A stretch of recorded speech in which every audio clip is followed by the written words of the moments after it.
Talking up the Hogs here at the Voice of College Football. Welcome in to hear from Ty Hudson from Pig Trail Network after Arkansas concluded its spring sessions in Fayetteville. Ty, how we doing today? I'm doing great, Mark. How are you doing? I am doing just fine. We're both trying to wake up right now, but we're going to kick it into gear here to talk some Arkansas football. Man, point number one is going to be a bad one. Point number two is going to be a bad one, but we're going to start there before we hit on the final scrimmage of the spring. And Mike Woods, 32 catches 2 years ago, 33 catches last year, productive receiver, 9 touchdowns total, has entered the transfer portal. Yeah, kind of a shock for a lot of Razorback fans. And I realize probably by the time a lot of people are watching this, Razorback fans, this is kind of old news at this point, but this is big for bad reasons for Arkansas fans and for whoever gets Mike Woods' services.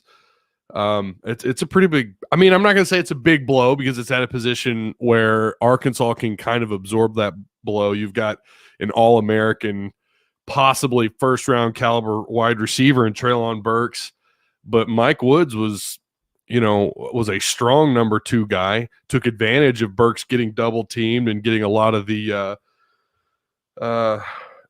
being targeted by the defense. Mike Woods was able to come through along with Devion Warren and some other guys here and there. But yeah, it's a bit of a shock, and Hog fans aren't super pleased with it, but I guess right now it is what it is at this point. But probably the strongest position on the team, on the offense for sure. Yeah. Skill position, they're in really good shape. They really are. And, they recruited well at the position the last couple of years, thanks to Coach Stepp, who's now at South Carolina. That might be something worth keeping an eye on to see if Woods follows his coach to South Carolina. I know we're going to touch on that in just a second, but yeah, that's a position.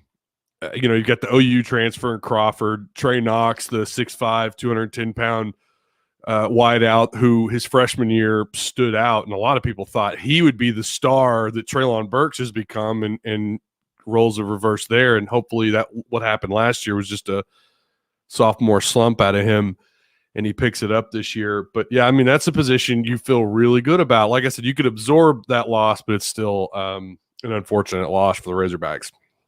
GetFootball.com, again, voiceofcollegefootball.com. Even if you don't want a mask, register for free right there. We've got a store available with all sorts of items there. And, of course, all of our content that's going to be expanded throughout the summer. So right now you're basically, to be transparent, going to see a reflection of what you see here on the channel. But as we build out, we just launched the site. Please give us a look there at voiceofcollegefootball.com. Got Ty Hudson on the line to talk Arkansas football. We always enjoy the conversation, get a ton of great feedback when Ty's on the line with us to talk Hogs. Enoch Jackson, you talked about wide receiver being a plethora of depth and talent, not necessarily along the interior defensive front, and Enoch Jackson appeared to have an opportunity there. A 2019 signee, 37th rated defensive tackle at the time of his signing out of Texas, who looked to be a primary in the rotation possibly, but he has decided to move on apparently.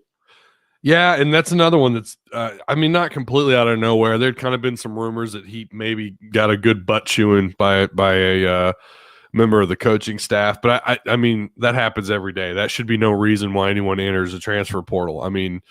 I got my butt chewed more than once, and it's a part of it, when you play sports. So I don't know that that's really what happened. If there was some kind of bad reaction to a coach getting on to him, it is surprising though.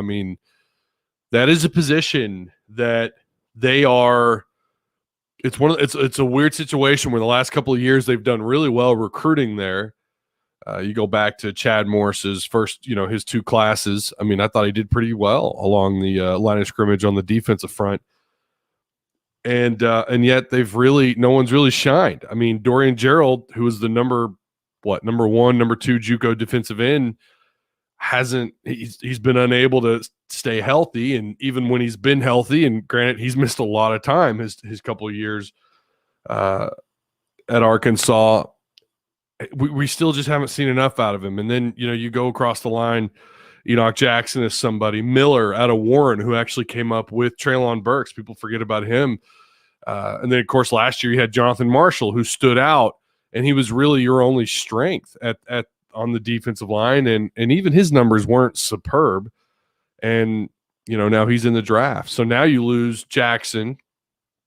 And the question really is, who's going to stand out on the defensive line at a position where you, despite having decent numbers, not great, but decent numbers, who's going to stand out along the line of scrimmage up there? And he was someone that was really improving and looked like he was going to make rotation. There is always that possibility he pulls himself out of the transfer portal. After all, they did manage to pull Devin Bush out of the portal a little while back. When was that? Last year, I think. But maybe they can do that with him. I hope they do. I hope they can do it with Mike Woods. But right now, it appears so far that those two names out of Arkansas are in the portal and at the moment are not expected to come out of it.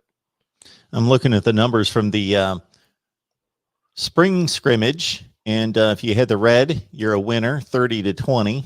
That matters.